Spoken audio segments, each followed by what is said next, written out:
Good evening and welcome to the Thursday, June 19th, 2014, Jurupa Unified School District Board of Education public session. Roll call vote, please. President Schmidt.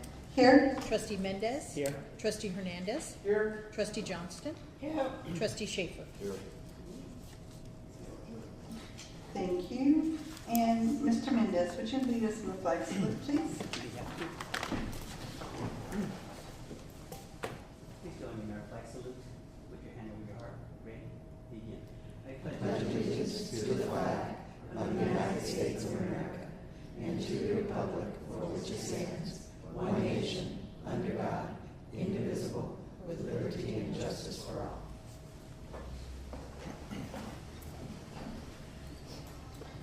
Thank you. And next we will do public verbal comment. And seeing no pink slips and no one, we will move on to item A. Review and adopt the 2014 through 2017 Jurupa Unified School District Local Control Accountability Plan, the LCAP. Mr. Jurupa. Thank you. Well, board members, as you know, we've engaged in a multi-month process in developing this LCAP. We have solicited input and met with parents, with classified staff members, with teachers, with associations, with principals, with the public. We've heard specific feedback from our parent organizations, the school site councils, the DAC, the DLAC, and taken all of that feedback and come up with a draft. We've provided that to the board a few weeks ago, and the plan is complete. And so at this point, we are recommending that you adopt our 2014 to 2017 LCAP. make a motion to approve the LCAP plan.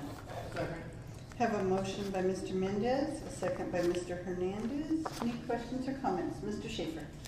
In here, Mr. Dabrowski, students that will need coaching. Here it says targeted coaching, providing differentiated strategies to support students' needs. What type of targeted coaching are you talking about? We're actually talking about coaching for teachers. Oh, for teachers. Okay. Yes, it's coaching teachers in differentiating the instruction for students who have different needs, and those coaches are those instructional coaches that we've got on board and are planning to institute for next year. And let me ask you, students that need the extra support, how are they identified and what help or coaching will they have? Well, students will be identified through a variety of different assessments depending on their grade level and what subject we're talking about. But in terms of what's available to them, there is differentiated support in the classroom, meaning small group instruction to support students whose needs can be met in that fashion. There are intensive intervention classes, both at the elementary and the secondary level, in language arts in particular. There are support classes, and there's an entire support track in mathematics for students who are struggling in math. Those are our foundations classes at the secondary level, and interventions that happen at the elementary level. There's a variety of different supports available, but as we get to high school, there would be like our AAA Academy for students who are struggling academically and are identified at the end of 8th grade. There's language arts supports both at the middle and the high school. At the middle school using the language program, at the high school using the Read 180 program.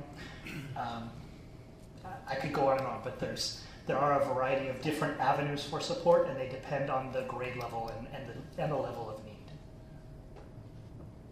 Let me just follow that up with one more thing. When teachers, and I'm sure you'll see the data, when they see a student struggling, that data, that'll be real time. They don't have to wait till after the first quarter when there's testing's done. This will be real time.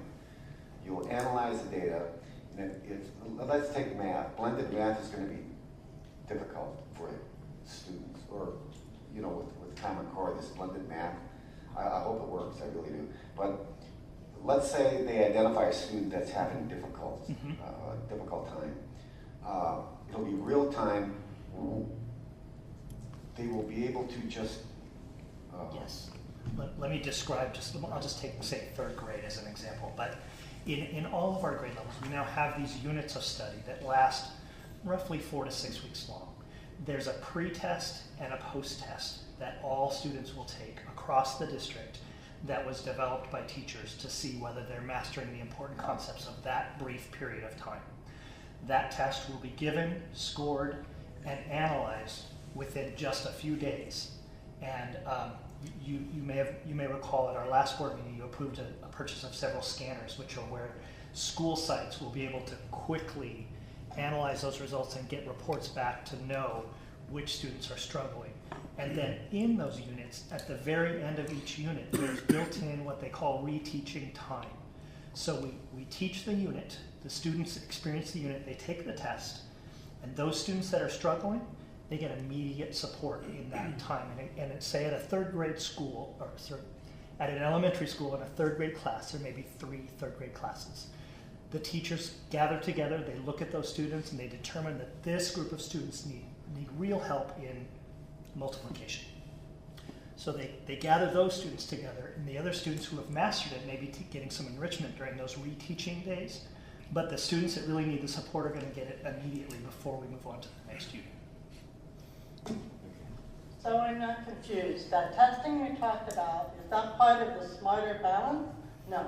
This is Jurupa teacher-developed unit of study tests that they created themselves. okay. You know, I have one question on the Smarter Balance testing that comes later, right? That comes In the spring. In the spring. There's been a lot of talk about what kind of information about the students is required in order to take the test. And do you know a whole lot about the Smarter Balance test, and we'll have to find that out later? Well, I know quite a bit about the test, and I'm not sure, perhaps if you could re-ask the question about, when you say they know a lot about the students, I'm not sure what the question is. What kind of information, when you fill out, these students will probably have a form or something, or they'll have something about themselves when they're taking that test? I mean, however they will do it. All that information is already contained at the state level.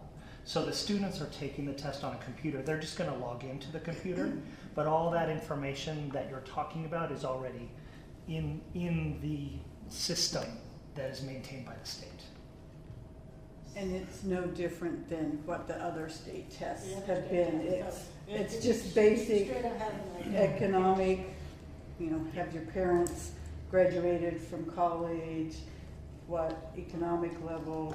And our STAR testing that we gave in California for years had that exact same information. Yeah. Mr. Hernandez. Yes, I like the example you utilized for the third grade and how you get them back on board and everything. But I guess my concern is for those individuals at the high school level that are in their senior years probably, and they're just so far behind in the concepts that, how do we save those guys? Because the third grader, we have still a lot of years, but at the high school level, those poor kids, they don't get a clue till maybe 6 months after going, oh man, I should have done this better.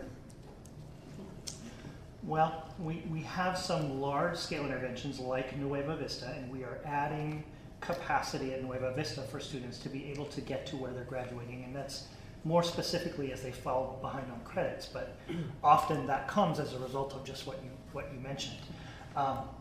Additionally, even at the high school in math, they have also developed those units of studies that are also 4 to 6 weeks, and they are also going to be scanning and looking at those results and have that built-in reteaching window so that they can address students' needs along the way too. Additionally, starting in middle school and then into high school, we developed the Foundations series of courses for students that were the most struggling in mathematics, so that they didn't immediately move up to algebra or geometry if they weren't prepared, so that would take the time to go back and reteach some of those concepts that they missed for whatever reason along the way. So there are different options. So at the end of 6 weeks, that they're going to evaluate it. Hey man, you missed this, and then you're going to go back and teach them that. To me, that becomes very frustrating because I'll give you an example. My daughter was admission. I always contact teachers. Here's my card. Give me a call if there's any problems. She brings home a progress report. And I said, okay, we'll go the next day, Thursday, Friday. And I'm going like, okay. So we go out there, and I'm looking, and I'm saying, okay, what do we need to do to get Libby back on board? And he said, well, she needs to turn her homework in. I said, okay, well, I know she does her homework. One of those kids that does homework doesn't turn it in. And I think you've had that experience, Mr. Duchamp. Yes, well, he didn't do it. Yeah. Yeah, To be clear about that, he did not do the homework.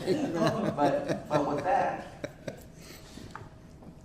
and since I have a little bit of knowledge and education, I said, well, he said she missed 10 assignments.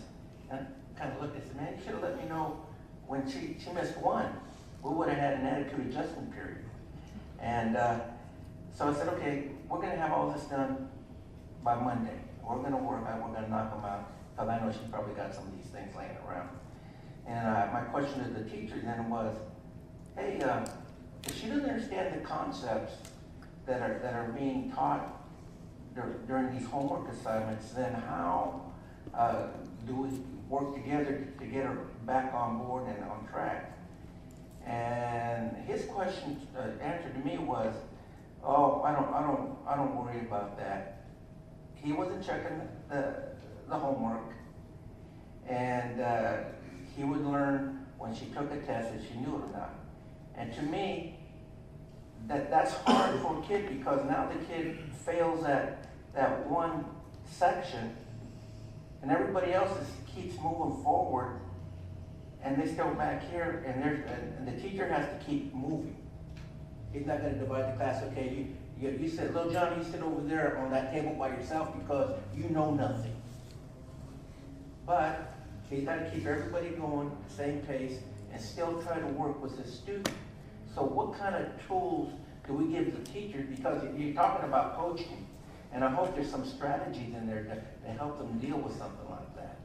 Absolutely, and I think you kind of hit on two different things. One was the skills that we're going to give the teacher, and then the other was how are parents going to have the ability to know if they've missed 10 assignments before 6 weeks is up and the progress report comes out. And so that's a quicker answer. And that is, for the first time this last school year, every one of our teachers utilized our gradebook program. And so those assignments are available for parents to look at and see whether Libby is getting behind and not turning some things in. You can see that in real time.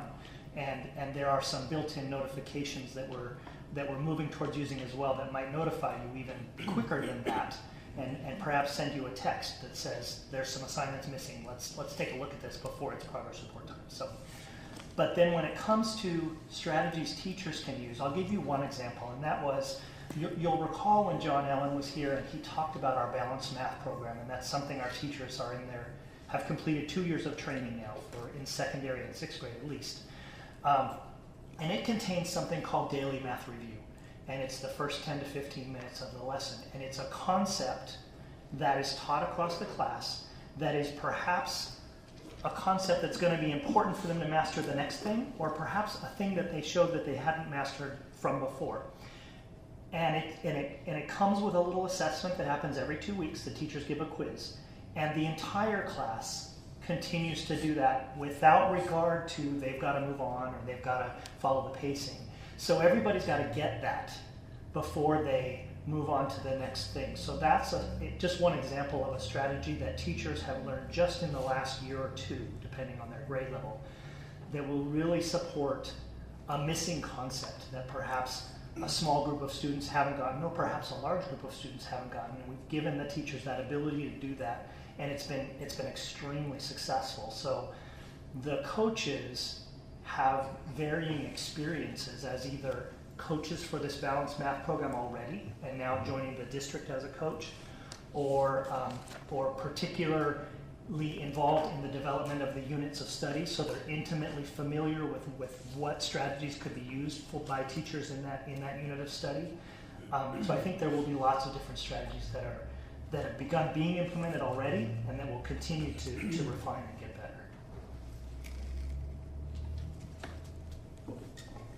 Just so I understand, the testing is a little bit more regular than going to in class and saying to students on Thursday or Friday, we're going to have a pop quiz on Monday.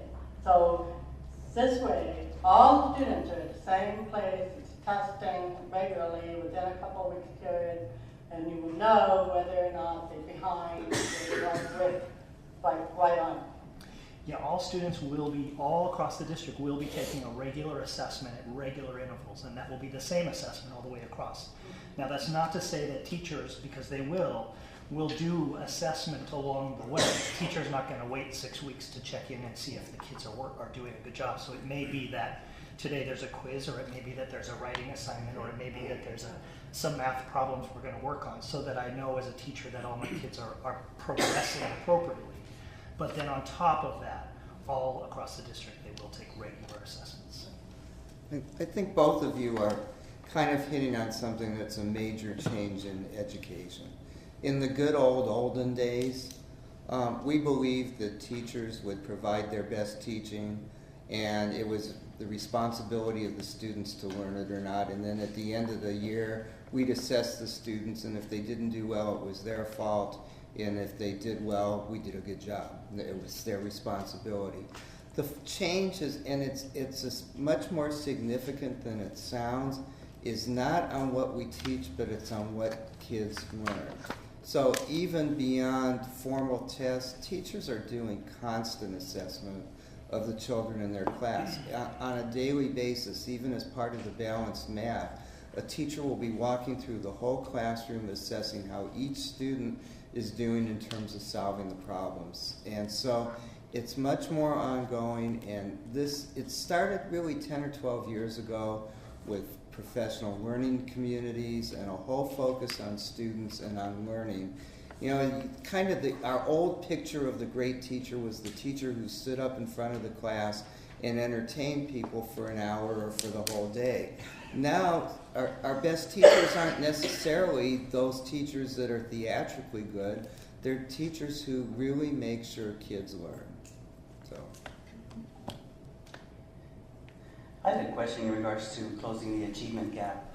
That was one of the major focus of this whole process, and I know that you gathered some data in terms of determining where students are at the present time, and we're going to be reviewing some reports as we get through our assessments and so forth during the implementation of the curriculum and so forth the coming year. My question really is, do we have baseline data right now for the groups that we would be looking at that maybe historically have not achieved successfully in our district, just like historically they have not achieved successfully throughout the state and throughout the nation? And if so, is that data available that we could take a look at, and we could see the comparison as to how the growth that would be, and whether we in fact will be closing the achievement gap between now and next year and making continual effort towards that end? And it's complicated in a variety of ways. For one, of course, we have, I'm sure, students in that category that fall into both the low-income category as well as the English learner category. But I believe there's also a third category, and that is sometimes Latino students that come from second, third, fourth generation families. Sometimes their English was primary, and sometimes their only language in the home. Be it oftentimes they themselves are not being successful in our schools as well too. I don't know whether they're going to be able to take a look at that as well too. I don't know how difficult the data would be to be gathered in that way. But I know that for sure, though, and just in regards to what the plan is calling for from the template that the state provides, is basically just English learners, low socioeconomic, and the other categories that have been historically, set in there. But even, I know we don't have a high population of African American students in our district, but even they historically are not very successful in schools in general. So I'd be very interested to monitor that very carefully and make sure that we do continue to. I know that with our English learners, we have been closing the achievement gap over the last several years by the data that we've looked at over the last several years, and so hopefully that trend will continue. But it's something that I think that is definitely of interest to the government, to the people that put this whole template together for us to work from. So, just to answer your earlier question. Honestly, statewide, we're in a bit of a data void right now because our students took that preliminary assessment, but there are no results. So we have the assessment they took a year ago, and we have those results, which are the CST results. We have developed and are beginning to implement those units of study assessments that have been created, but those are going to be implemented in August. So we don't have results from that as well. So we're in a situation where I couldn't really show you current baseline data about closing the gap because of what the decisions the state made in terms of state testing. What I do have is CELT data that did continue, and we continue to close. To have many students who are moving forward in the levels and becoming proficient in English. And those standards as well have changed. The ELD standards have changed, and so, but our teachers will be receiving training in the ELA/ELD framework that is in the process of being developed. So we do plan to monitor very carefully those as soon as we begin to have those data results, which will happen at the end of the first month of school. And the most recent data was the one that you reported with the Title I AMAOs, and that information is part of the plan that you've submitted. And it is good to see the trend there that they have actually scored above the state average in many instances in terms of their progress. So that's really good to see and a good foundation on which to build. And so I guess using that as maybe baseline data, although even though that information was included in the LCAP, it didn't give a comparison in terms of, okay, how wide was the achievement gap, and in spite of them having made this progress up to that point, how wide was the gap for us to work on closing, and sort of set a time frame for us to say, okay, we can make this much more progress the coming year until we hopefully get there. Other than that, I'd just really like to commend Terry again for a wonderful job along with his staff. Rereading it again, I'm just amazed at the amount of work that went into this and the detail in terms of addressing every single thing that was in that template and addressing it in the format in which you did. Just excellent. Thank you. Just one more question. Mr. Schaefer. Under LCAP, what facilities will be improved and expanded to support career tech ed? That would be with the Microsoft IT Academy. Microsoft? Yeah, starting with the Microsoft IT Academy, the engineering courses that we just approved for with the books and the course at the last board meeting, and that will begin at Jurupa Valley in the fall, and some other things that are being worked on. So I don't know, we have a lot more specifics of that yet. I just came up with another note here that I wrote down that I didn't address, and that is that I was really glad to also see staff development being planned to be provided for both certificated and classified staff, particularly as it relates to the overall learning environment, not only in the classroom, but just that feeling throughout a school that this is a welcoming learning environment for all students in which they can be successful. Typically in the past, we have provided staff development for staff, and oftentimes not really addressing the environment per se, but just sort of a side as a side issue to the overall academic environment in the classroom. But it's so important that feeling that students can feel that they are capable, that they are respected, that they will be treated with dignity, along with the parents and families. Anybody actually walks into that campus should have that same feeling walking into any of our campus. And being that all the staff that's at that site, regardless of their role and position, it's very critical, very important that they all approach all of our publics with that interest, or all of our clients, or whatever you want to consider calling them. Basically, anyone that comes in contact with our schools should have that welcoming feeling at each one of our sites, and I'm glad to see that that's included in there, along with the addressing high expectations for our students. All of us know that if we get challenged to do our best, sometimes we amaze ourselves that we actually can perform better than we ourselves thought that we could do that. And so it's really nice to see that, and I'm looking forward to those staff development opportunities and the outcome that will come from those. So thank you. Thank you. Any other questions? All right, we have a motion and a second. Roll call vote to review and adopt 2014 through 17 JUSD Local Control Accountability Plan. President Schmidt? Yes. Trustee Mendez? Yes. Trustee Hernandez? Yes. Trustee Johnston? Yes. Trustee Schaefer? Motion passes 5-0. Item B, consider the 2014-2015 financial planning matters. Mrs. Ford. So out of the LCAP now comes the budget, because the LCAP needs to be the first and the foundation for the budget that the district develops. So as the board's aware, under the new local control funding formula, Jurupa has received additional funds, and those funds are provided to implement programs to increase and improve services for unduplicated students. And our unduplicated students are our low income, our English learners, and our foster students, foster youth. And our unduplicated counter percentage for what we're estimating it to be for 14-15 is 80% of our students. So JUSD's budget is aligned to the LCAP. So looking at the budget and going through the annotation, I'll just highlight a few points. Our unrestricted beginning balance is projected to be $14.9 million. Our restricted beginning balance is projected to be $6.9 million. We are expecting an average daily attendance count, and what we're using to build the budget is 18,996 students. And the projected revenue for that under LCFF would be $146 million, which includes the 28% gap funding that the governor had proposed and has passed the legislature, as well as a 0.86 COLA, and the amount of funding that we get in under Prop 30, which is the Education Protection Act.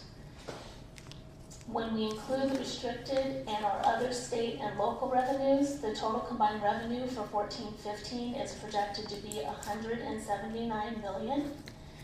And our total revenues with our beginning balances result in a total revenue of $201 million. So that's the revenue side. Looking at the expenditure side, our expenditures are projected in 14-15 to total $181 million, which will include the proposed increase for funding the unfunded liability of the state teacher retirement system, and adding that in. And that increase is actually in our current budget as a 1.25%, which was what was proposed, but it looks like what may pass is a 0.63%. So that will actually bring a bit more. It'll bring our expenditures down a bit. The district is able to meet the 3% required unrestricted reserve of $5.5 million in our 14-15, as well as meeting that reserve requirement in 15-16 and 16-17. So a few items to note on the multi-year budget projection is that the recommended gap funding percentages are listed on your multi-year projection. So we are, again, 28% is what we're anticipating the percentage will be, gap funding percentage will be for 14-15. In 15-16, we do conservatively budget a 7.8% gap funding percentage. And in 16-17, we are looking at a 21.67. We have budgeted 10 additional grade span adjustment teachers, and it used to be called class size reduction, but now it's grade span adjustment. And they have been budgeted for the 14-15 year, and then in the out years, and we have budgeted an additional 5 teachers each year. Okay, and this is so that the district can make that progress towards 24-1, as is required with LCFF. And we also have budgeted conservatively in our estimates of enrollment.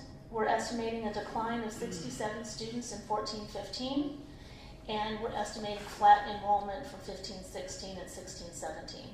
Our hope is that we can come back to you and tell you that didn't happen, but we actually increased enrollment. Due to the district's high percentage of unduplicated students, one thing I want to point out is that we get a significant portion of our funding through the supplemental and concentration grants for those 80% of our students that fall into those categories.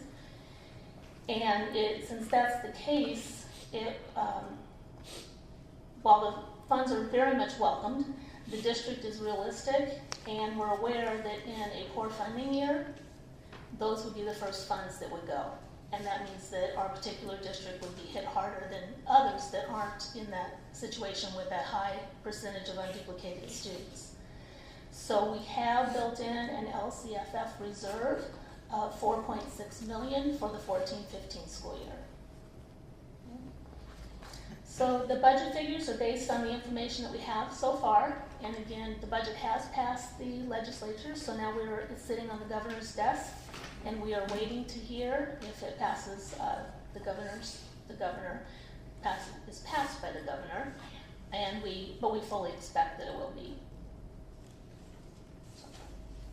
Do you have any questions about the budget? Questions or comments?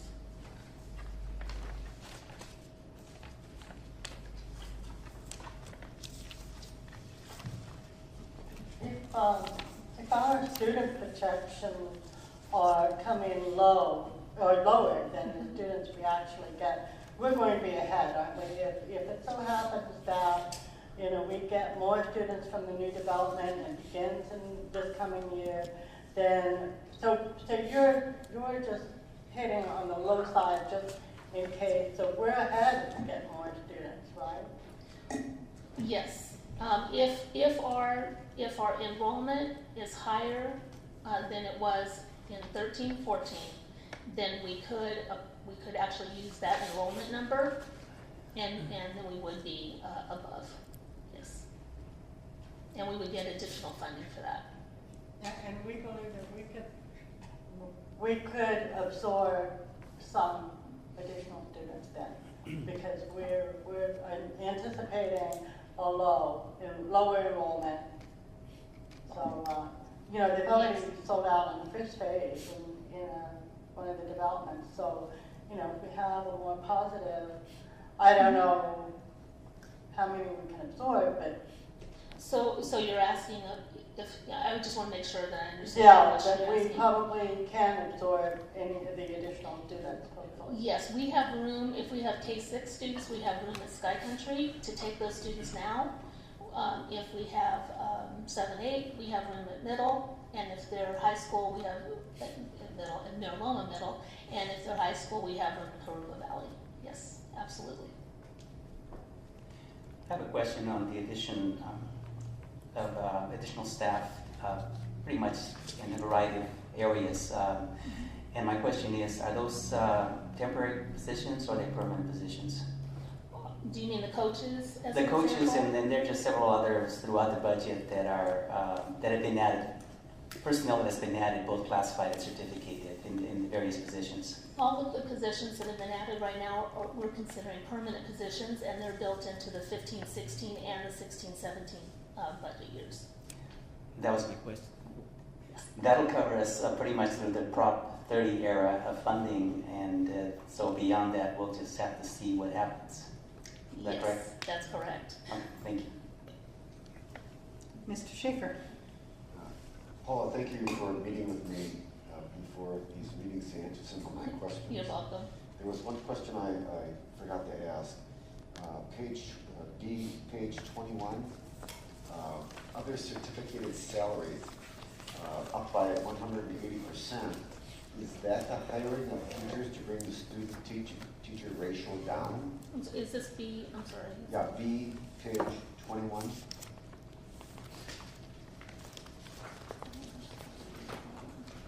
Top left square, it says other certificated salaries, object code 1900. Up 180% from 541,000 to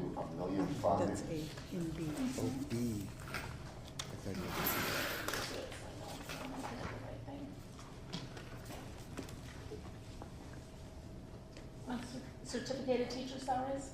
Correct, the bottom, it says other certificated salaries.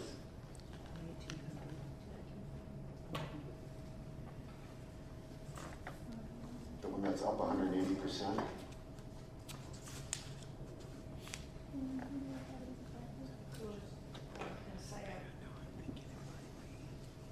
Oh, that's our TSAs. That's the 10. Oh, it's the coaches. There is Okay. 1,900. It's our coaches. It's our coaches, because we put them in that, in other certificated salaries as opposed to in the teacher salaries. These are coaches. The coaches. So it's the portion of the time that they're coaches. So it's a position that wasn't there to start with, that's why Right, the so that's why it percentage went is up, so so, high. because we didn't have those positions before. It's 18s, non-TSAs.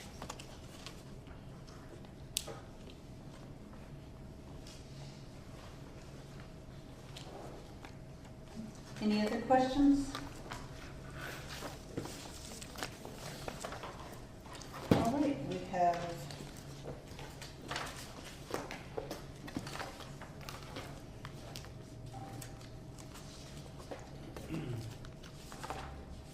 anyone like to make a motion, or are we still looking for questions? Mr. Mendez.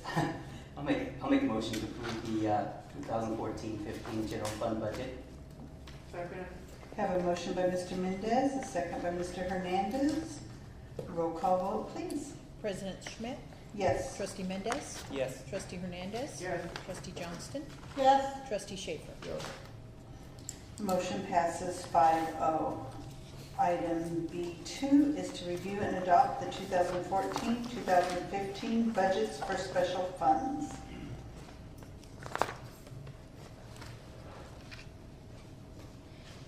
And we bring this to you each year, and these are our other funds. So what we just looked at was our general fund, our unrestricted and restricted, and these are our special funds, and we have 11 of those. So we're asking you tonight to adopt our budgets for those special funds. Make a motion to approve and adopt resolution 2014/77, authorize the expenditures of the education protection No, account. that's not- I'm sorry, no. always on the wrong. Adopt the 2014-2015 special budget. Page 7, the top of the page. It wasn't bolded, that's what threw you off. You're right. Thank you for bailing me out. Make a motion to adopt the 2014-15 budget for special funds. Have a motion by Mr. Mendez, a second by Mr. Hernandez. Roll call vote, please. President Schmidt, Yes. Trustee Mendez, Yes. Trustee Hernandez, Yes. Trustee Johnston, yes, Trustee Schaefer. Yes. Motion passes 5-0. Item C, adopt resolution number 2014-77, authorize the expenditures of the Education Protection Act, the EPA entitlement for 2014-2015. Mrs. Ford. And again, we bring this to you each year since Prop 30 passed.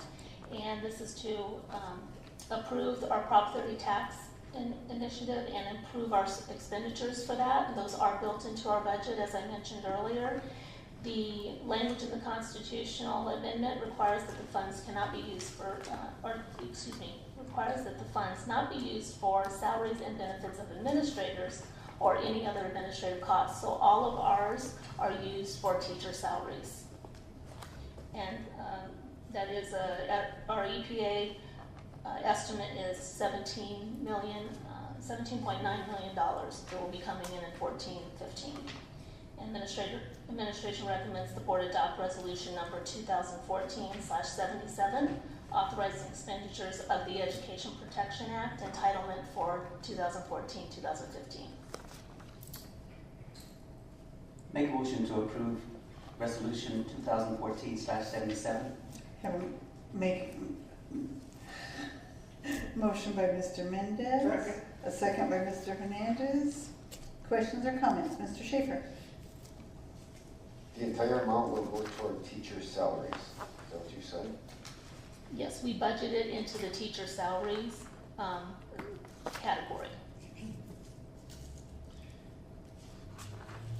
Can it be used for anything else? I mean, besides what it's restricted, I mean, can it go for buying computers?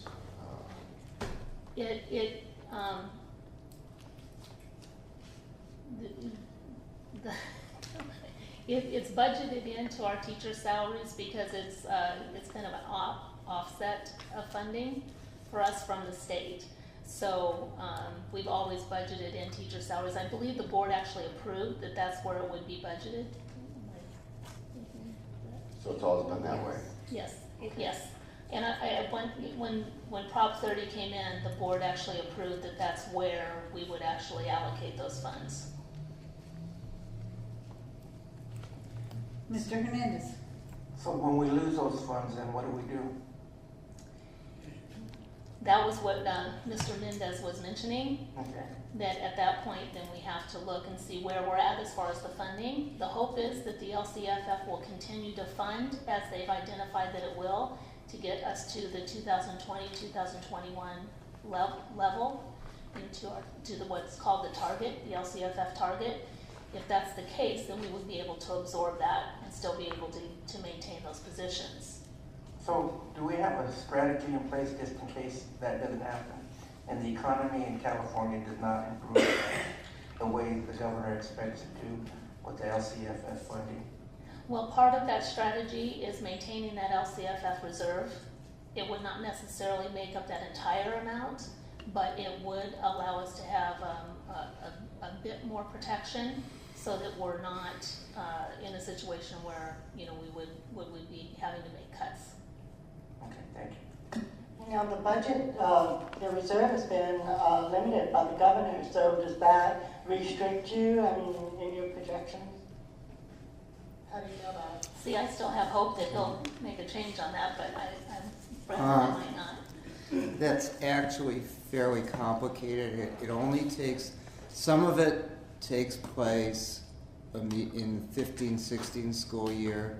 Some of it is only triggered if, what's the ballot measure going to be? I don't remember the ballot number. If the governor's rainy day fund is approved, and then the restriction is twice the reserves. There's still a lot of regulation to come out with that, and the other thing is that's going to make it very difficult because it is problematic, and it was lobbied heavily against by most educational agencies.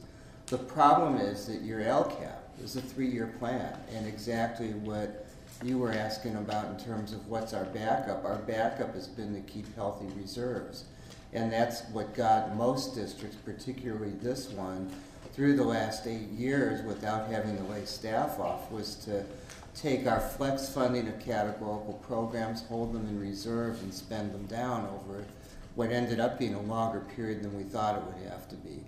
In any year in which Prop 98 isn't fully funded, and I don't know the exact language, that's why we'll have to wait for the regulations, that reserve requirement can be exceeded. So it's some of it's got to work through yet. It was problematic, and it will be problematic. Probably it is SB 858. 858. But it'll be a ballot number. And, yeah. Any other questions or comments? All right, we have a motion and a second to adopt resolution number 2014-77 to authorize the expenditure of the Education Protection Act EPA entitlement for the 2014-2015 school year. Roll call vote, please. President Schmidt? Yes. Trustee Mendez? Yes. Trustee Hernandez? Yes. Trustee Johnston? Yes. Trustee Schaefer? Yes. Motion passes 5-0. Item D, adopt revised regulation 9320, the regular board meeting schedule for the 2014 school year. Mr. Duchamp.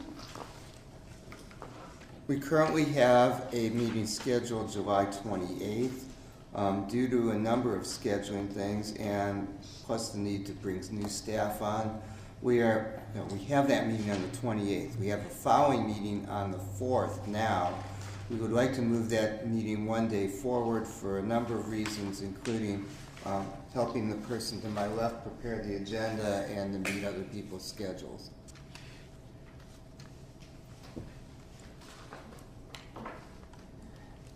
Make a motion to adopt revised regulation 9320, regular board meeting schedule for the year 2014. Have a motion by Mr. Mendez, a second by Mr. Hernandez. Any other questions or comments? I didn't get that in my. It came in the packet on Friday. On Tuesday? Came back earlier in the week. No, it might have even been Monday. No, it Or was, Tuesday? It was delivered to your home in a separate packet after the agenda. Yeah, yesterday, because we met on Okay. Wednesday. And today's Yesterday. Thursday. What is, I said, what is today? None of us know. I haven't known what day it is all week, so. Today's Thursday. Any other Day questions of or the comments? week is- All right. Did someone make a motion? I did. Yes, Memo did and Bobby seconded it. Roll call vote, please. President Schmidt, yes. Trustee Mendez, Yes. Trustee Hernandez, Yes. Trustee Johnston, Yeah. Trustee Shapes. Yes. Motion passes. 5-0. All right, thank you very much all for coming. Does anyone have any comments that they want to make before we leave tonight? Seeing no red light bulb, thank you all for coming up. We're gonna, Part of that memo was special board meeting. Oh, and you need to look at your packet because there will be a special board meeting on that August 5th from 3:30 to 5:30, and then we'll have closed session at 5:30 on that day, so we can go over the surveys and stuff. All right. Yes. Comment? August 5th, will we be discussing a bond measure? Is that- We'll be discussing the survey to figure out, what do we- we'll be voting whether or Right. not to do, in the regular general session, we'll be voting if we decide to do a bond or not. Let me ask this question. There was a report in the Riverside County Record, there was an article in, I think, the Press Enterprise about the district going on for a bond measure. I've been to baby showers, my wife made me go in Mariloma. I've been to a couple quinceañeras or whatever, I don't know if I can say that right, graduation parties.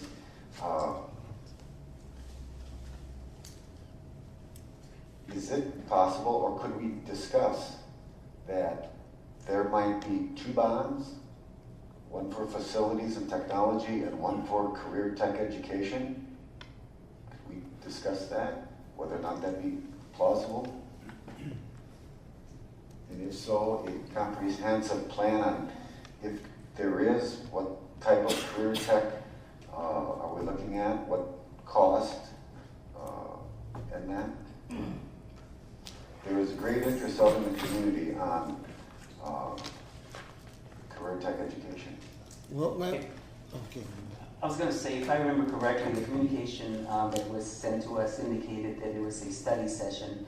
So I would imagine that we would continue to look at information that has been gathered and presented to us again and discussed as a board. And so I would imagine that at that point we could respond to the information in whatever way we feel needs to be addressed. I mean, that's my perspective just on reading the information that came out. Well, and I was going to say that the newspaper is not this school board, and we as a board have not decided anything yet, so they're presumptuous in saying that we are going out for a bond because Correct. we have not made that decision, and that's But what will part we- of the study will we make session that will be. decision August 5th? Well, okay, so here's the timeline, and here's, I think, as direct an answer as I can give you to your question. On July 28th, Mr. Boygan will present the results of the survey, and the survey is simply to ascertain the temperature of the community in terms of where the community's at for a bond. On August 5th, we'll hold a study session to go over language that could or could not be, should the board choose to put a bond on the ballot. The two comments. One is with respect to the survey is whether that survey is positive or negative, the board's decision is totally independent of that. The board could say, you know, even though we have X support and it's weak, we still believe it's important, as you're saying. The other question about whether there can be two bonds is a legal question we would need to answer. The simplest thing to say, first of all, is one of the things where the company, Tulchin, I think is, their name is assessing is the threshold of what the community's capacity is. Now on a Prop 39 bond, you're capped at $60 per 100,000. So the board then would, if it's legal to put two bonds on the initiative, on the ballot, would have to split that $60 by some percent or some dollar amount per 100,000, and then each one could stand or fail by itself. It's, I'm going to say, unusual, if not never happened, where districts put two separate issues on the ballot. What they have done is committed in the ballot that a certain amount of money or a certain portion of the ballot or of the proceeds would go to career tech education. But we can certainly ask bond counsel that question. It's and present that to you. I mean, that's something that you could discuss. That again would be. I can't even begin to give you advice on that because I've never seen one. I guess, you know, I was just going to say, I'm not sure either, but I believe that there have been, not in our district, but in other places where they have designated a percentage that would be specifically allocated for a high need in the district or in the area. So I think conceivably it could legally be done that again, the board could make that decision or at least make that suggestion at that time during the study session. And if you split them, it becomes a problem because if many years ago when the Riverside County Open Space was formed, they put on the ballot to form that organization and then the funding mechanism to go with it. So there was two issues on the ballot to do that, and the Park District went forward, but there was no funding in place for it. And if you do that, then I foresee you put two bond measures on the ballot, they're both going to fail. Yeah, that's a big. And just like I have this concept too. I was talking to Ms. Ford the other day. Said, you know, I want to try to. Maybe we should look at trying to ask the community if they want a career tech center and have them pay for it at once. And you know, whatever the maximum we can get out of the residents, because it's a long-term investment. But again, it's not so much that we're for a bond, it's that we're going to give an opportunity to our community to determine which way they want to go with our future. That's it. A lot of people are out there saying, well, you're for a bond and you're this and you're that. I said, no. You have the right to vote for this. You know, I can't make you do anything, but I think the thing is that we have to be leaders, and even as much as we don't want to spend money, because I like to keep all the money I have, we have to be realistic about the future. And if we don't invest in the future, and if we don't educate the community the importance of that, then our kids are going to be educated in subservient environments. And we're just trying to bring it up. And with that, I'd like to close the meeting, sort of edging over the edge of the Brown Act, that not being an agendized item to discuss tonight. So with that, tonight's meeting is adjourned.